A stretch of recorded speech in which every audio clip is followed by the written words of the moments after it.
Andrea, that is precisely what we are trying to do. Our goal is to bring to safety as many Afghans as we possibly can for as long as we can. And we have spoken to the broad categories of Afghans for whom we are going to extraordinary lengths to bring them to safety. We have spoken about the Afghan special immigrant visa holders. We have spoken about those so-called Priority 1 referrals to the U.S. Refugee Assistance Program.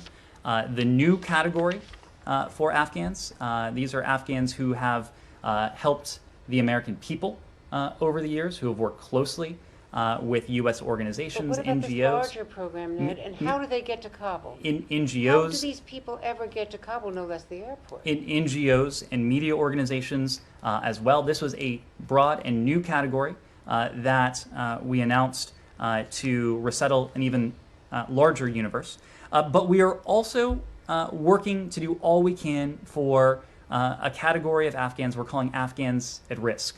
And Afghans at risk refers to women, it refers to girls, to human rights defenders, journalists, other civil society actors who might not otherwise qualify for the SIV program, for the P1 referral, or for the so-called Priority 2 referral. So again, we are going to extraordinary lengths. We are gratified to have a partner in Congress that over the course of several weeks now, we have worked with, especially in the context of the SIV program, to cut some of that red tape.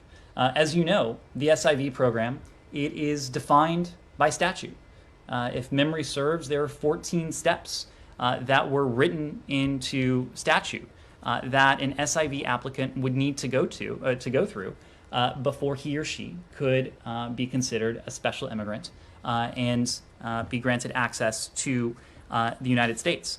But let me just offer a bit more context, because I think it's important as to what we've done. When this administration came into office, and let me just take a step even further back.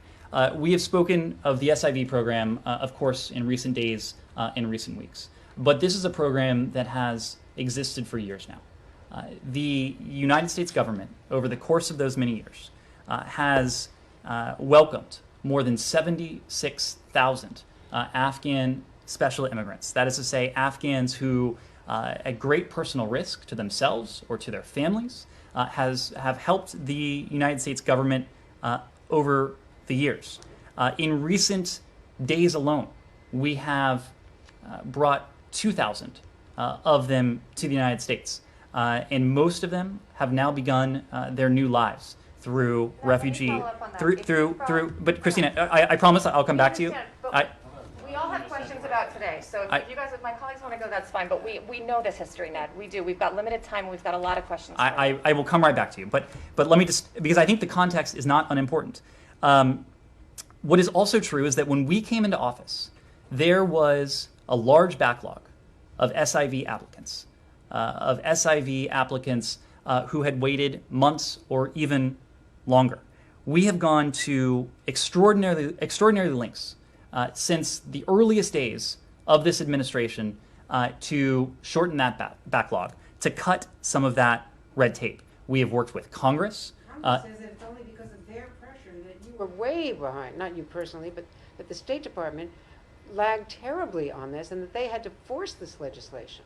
This was a backlog, Andrea, that we inherited. When we came into office in January 20th, there were thousands upon thousands of special immigrant applicants who were in this backlog. We have been gratified to find a partner in Congress. We have worked with Congress to cut some of this bureaucratic red tape. Again, it's a 14-step process. So on top of that, as the security situation began to change, of course, our embassy went on ordered departure on April 27th. Even with the ordered departure, we were able to surge additional resources to Kabul, consular officers specifically, to take on some of this backlog and to make progress. just as we did that, we moved some of the functions that previously were being conducted in Kabul to the United States so that we could have even greater resources dedicated to that.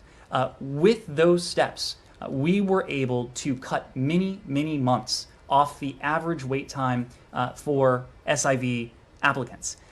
Our embassy in Kabul, I should say, did all of this under stressful and tense circumstances and amidst a COVID outbreak. COVID, of course, was a limiting factor in terms of how much not only the last administration was able to do against this backlog, but also for us, especially as COVID took a particularly severe turn at our embassy in Kabul. Over the course of April, May, June, July, if you look at the average processing times, we shaved significant processing times off of each of those But over the course of those months, applicants. you've gotten 2,000 people out. That is not true. Well, you're up to 2,000. You just said 2,000 was the number you said. 2,000, if you would let me finish. So on top of all that, we started an ambitious, aggressive relocation effort, Operation Allies Refuge. We have relocated 2,000 Afghan special immigrants through Operation Allies Refuge. Many more, hundreds more special immigrants were traveled to the United States before Operation Allies Refuge began. Correct. So since Allies Refuge, you've gotten 2,000 people out. 2,000. You now have less than 14 days to get how many? 40,000, 60,000? With a limited staff at a tiny embassy that you're operating out of the airport. I'm not impugning the difficulties for the State Department employees. I am sure they're working hard. I'm sure they're trying their best. But do you really think logistically it is possible to make any kind of a dent in that and get those people out? Furthermore, what is the order for who is coming out of the airport? Is it, you said it's not embassy staff anymore, so it is American citizens, then SIVs, then who is coming out in what order? And if I'm a woman or a girl and I show up at the airport, does that qualify me as a P2, as a person of special consideration? So a couple things.